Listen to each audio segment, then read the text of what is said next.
Problemado ang ilang magsasaka sa Isabela at Ilocos Norte. Nagkakabitak-bitak kasi ang lupang sakahan ngayong sobrang init ng panahon. Balita hatid ni Mav Gonzalez. Uhaw na uhaw ang mga pananim sa sakahang ito sa Bacara, Ilocos Norte. Dahil sa sobrang init ng panahon, ang lupa nagkabitak-bitak. Nalalanta na ang mga pananim tulad ng sili at kamatis. Ayon sa mga magsasaka, noong Marso pa raw nagsimulang matuyo ang kanilang irigasyon.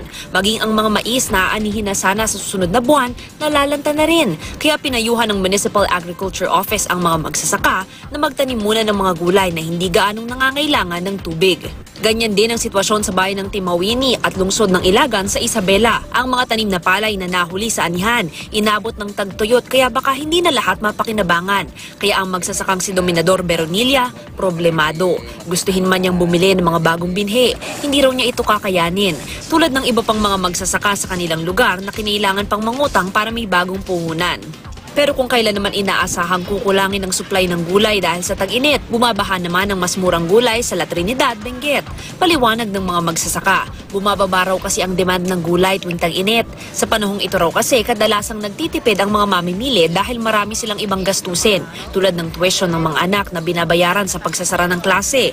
Isa pa sa sinisisi ng mga magsasaka ang smuggling o iligal umanong pag-angkat ng mga mas murang gulay mula sa ibang bansa. Malaki ang iminura ng mga gulay sa Benguet. Ang romaine lettuce na dating 150 pesos, 20 pesos na lang. Ang cauliflower na dating 80 pesos, 40 pesos na lang kada kilo. Ang sweet peas mula 140 pesos, ngayon ay 75 pesos na lang. At ang carrots mula 45 pesos, ngayon 15 pesos na lang kada kilo. Ang cabbage 2 piso hanggang 4 na piso na lang kada kilo.